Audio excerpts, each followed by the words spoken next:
Welcome back. ಒಂದು ಗಾದೆ ಮಾತಿದೆ, ಎಲ್ಲರಿಗೂ ಒಂದು ದಾರಿ ಆದರೆ ಇನ್ಯಾರಿಗೋ ಇನ್ನೊಂದು ದಾರಿ ಅಂತೆ. ಸರ್ಕಾರ ಎಚ್ಚರಿಕೆ ಕೊಟ್ಟಿದ್ದಾಯ್ತು. ಇದರ ನಡುವೆ ಪುನರ್ ಮನನ ಕ್ಲಾಸ್ ಅನ್ನ ಮಾಡ್ತಿದ್ದಾರಂತೆ ಶಿವಮೊಗ್ಗ ಖಾಸಗಿ ಶಾಲೆಯಲ್ಲಿ. ಏನ್ ಮಾಡ್ತಾರವರು? SSLC ವಿದ್ಯಾರ್ಥಿಗಳಿಗೆ ಸ್ಪೆಷಲ್ ಕ್ಲಾಸ್ ಮನೇಲಲ್ಲ, ಶಾಲೆನಲ್ಲಿ ಪೋಷಕರ ಮೊಬೈಲ್ಗಳಿಗೆ ಮೆಸೇಜ್ ಕಳಿಸಿದ್ದಾರೆ. ಆ ಎಲ್ಲ ಮಕ್ಕಳನ್ನ ಶಾಲೆಗೆ ಹಾಜರಾಗಬೇಕು. 80ಕ್ಕೂ ಹೆಚ್ಚು ಮಕ್ಕಳು ವಿಶೇಷ ತರಗತಿಗೆ ಬಂದಿದ್ದಾರೆ. Breaking news.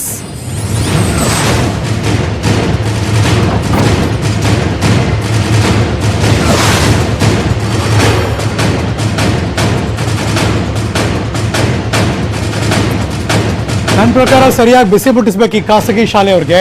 ಅದನ್ನು ಹೊರತುಪಡಿಸಿ ಸರ್ಕಾರದ ಆದೇಶವನ್ನು ಧಿಕ್ಕರಿಸ್ತಾರೆ ಅಂದರೆ ಇವ್ರು ಯಾವ ದೇಶದಲ್ಲಿದ್ದಾರೆ ಅಂತ ಮಾತ್ರ ಗೊತ್ತಿಲ್ಲ. ಹಾಗಾಗಿ ಅವ್ರಿಗೆ ದಂಡಂ ದಶಗುಣಂ ಭವೇತ್ ಅನ್ನೋ ಥರನೇ ಆಗಬೇಕು ಅನ್ಸುತ್ತೆ.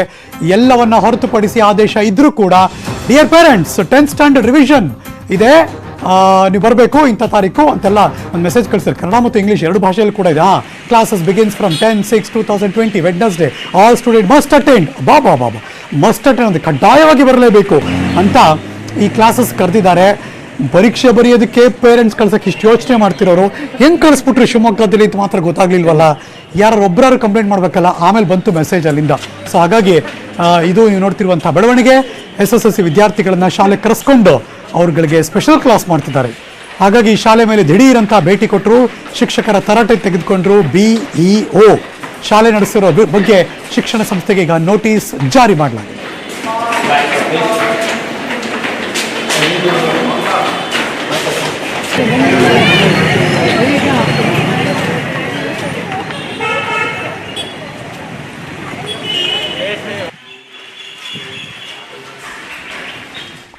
ಅಫ್ಕೋರ್ಸ್ ಪುನರ್ಮನನ ತರಗತಿ ನಡೆಸಿದ್ದ ಶಾಲೆಯ ಮೇಲೆ ದಾಳಿ ಮಾಡಿದ್ರು, ದಿಢೀರ್ ಭೇಟಿ ನೀಡಿದ್ರು, ಶಿಕ್ಷಕರ ಮೇಲೆ ತರಾಟೆಗೆ ತೆಗೆದುಕೊಂಡ್ರು. ನಾನಾಗಲೇ ಹೇಳಿರೋ ಹಾಗೆ BEO ಶಾಲೆ ನಡೆಸಿರುವವರ ಬಗ್ಗೆ ಶಿಕ್ಷಣ ಸಂಸ್ಥೆಗೆ ನೋಟಿಸ್ ಕೂಡ ಕೊಟ್ಟು ಎಚ್ಚರಿಕೆ ಕೊಟ್ಟಿದ್ದಾರೆ.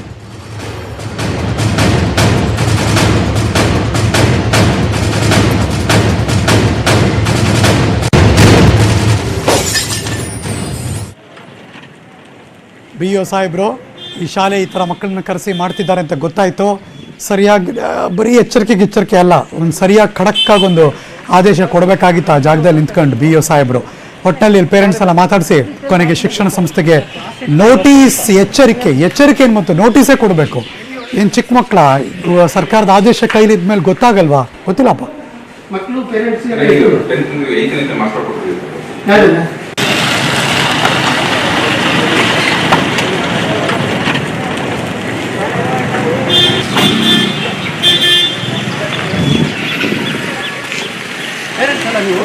ಪೇರೆಂಟ್ಸ್ ಎಲ್ಲ ಬಂದಿದ್ದಾರೆ. ಪುನರ್ಮನನ ತರಗತಿಗಳು ನಡೀತಾ ಇದ್ದಾವೆ ಅಂತ ಹೇಳಿ ಪೇರೆಂಟ್ಸ್ ಕರ್ಕೊಂಡು ಬಂದಿದ್ದಾರೆ. ಪೇರೆಂಟ್ಸ್ ಹೊರಗಡೆ ಹೇಳ್ತಾ ಇದ್ದಾರೆ. ಸೊ ನಿಮಗೆ ಸ್ಕೂಲ್ ಕ್ಯಾಂಪಸ್ ಅಲ್ಲಿ ತರಗತಿಗಳನ್ನೇ ನಡೆಸಬೇಡಿ ಅಂತ ಹೇಳಿ ನಾವು ಡೈರೆಕ್ಷನ್ ಕೊಟ್ಟಿದ್ದೀವಿ. ಆಯ್ತಾ? ಯಾವುದೇ ಕಾರಣಕ್ಕೆ ಸ್ಕೂಲ್ ಕ್ಯಾಂಪಸ್ ಒಳಗಡೆ ಯಾವ ಮಕ್ಕಳನ್ನು ಕೂಡ ಗೌರ್ಮೆಂಟ್ ಆದೇಶ ಆಗವರೆಗೂ ಶಾಲೆಗಳನ್ನು ಪ್ರಾರಂಭ ಮಾಡೋಂಗಿಲ್ಲ. ಇಡೀ ನಮ್ಮ ತಾಲೂಕಲ್ಲಿ ಯಾವ ಸ್ಕೂಲಲ್ಲೂ ಕೂಡ ತರಗತಿ ಒಳಗಡೆ ಕ್ಲಾಸ್ ಮಾಡ್ತಾ ಇದೆ. ನಿಮ್ಮ ಸಂಸ್ಥೆ, ನಿಮ್ಮ ಶಾಲೆಯವರು ಕರೆಸಿದ್ರು. ರಸ್ತೆ ಮಾಡಿದ್ದು ಅದು for the sake of doubts clearing. ಪಾಠ ಇಲ್ಲ, ಏನಿಲ್ಲ, ಎಲ್ಲ ಆಗಿದೆ, ರಿವಿಷನ್ ಎಲ್ಲ ಆಗಿದೆ. ಸಮಸ್ಯೆನ ನಾವು ಮೇಂಟೈನ್ ಆಗ್ಲಿಕ್ಕೆ ಆಗ್ತದ? ಇಲ್ಲ, ಇವತ್ತೇ ನಿಲ್ಲಿಸ್ತೀವಿ. ನೀವು ಡೌಟ್ ಕ್ಲಿಯರ್ ಮಾಡಿ ಬೇರೆ ಬೇರೆ ಮಾಡಿದ್ರೆ ಈಗ ಎಲ್ಲ ಶಾಲೆ ಇಡೀ ಏನ್ ಗೊತ್ತ, ಆಕ್ಚುಲಿ ನಾವು ಅದೇ ಅಲ್ಲಿ ಪಾರ್ಕಲ್ಲಿ ಮಾಡೋಣ ಅನ್ಕೊಂಡ್ವಿ. ಮಳೆ ಬರ್ತಿತ್ತಲ್ಲ, ಸೊ ಅದಕ್ಕೆ ಕ್ಲಾಸ್ ರೂಮ್ ಅಲ್ಲಿ ಅಂದ್ರೆ ಅದು ಏನು ವಿತ್ ಸೋಷಿಯಲ್ ಡಿಸ್ಟೆನ್ಸ್, ಟೀಚರ್ ಎಲ್ಲರೂ ಮಾಸ್ಕ್ ಕಂಪಲ್ಸರಿ ಮಾಡಿ, ಸ್ಯಾನಿಟೈಸೇಷನ್ ಓಪನ್ ಮಾಡಿದ್ವಿ. ಶಾಲೆಗಳಲ್ಲಿ ಆಫೀಸ್ ರೂಮ್ ಅನ್ನು ಹೊರತುಪಡಿಸಿ ಯಾವ ಕ್ಲಾಸ್ ರೂಮ್ ಓಪನ್ ಮಾಡಬೇಡಿ ಅಂತ ಹೇಳಿ ಇಡೀ ರಾಜ್ಯದಲ್ಲೇನೆ ಬರೀ ಆಫೀಸ್ ರೂಮ್ ಮಾತ್ರ ಓಪನ್ ಮಾಡಿ, ಕ್ಲಾಸ್ ರೂಮ್ಸ್ ಅನ್ನು ಇನ್ನೂ ಓಪನ್ ಮಾಡಬೇಡಿ ಅನ್ನೋದನ್ನು ಸೂಚನೆ ಕೊಟ್ಟಿದ್ದೆ. ಆಯ್ತು, ಇವತ್ತೇ ಮಾಡಿದ್ದು. ತಪ್ಪು ಅಫ್ಕೋರ್ಸ್ ಪನಿಷ್ಮೆಂಟ್ ಆಗಲೇಬೇಕು. Let's move on. ಮುಂದೊಂದು ಸುದ್ದಿಗೆ ಹೋಗೋಣ. ಇವತ್ತಿನ ಕರೋನಾ ಅಪ್ಡೇಟ್ಸ್ ಕೊಡಬೇಕು ನಿಮಗೆ. ಅದಕ್ಕೂ ಮುಂಚೆ ಒಂದು ಬ್ರೇಕ್ ತೊಗೊಂಡ್ಬರ್ತೀವಿ.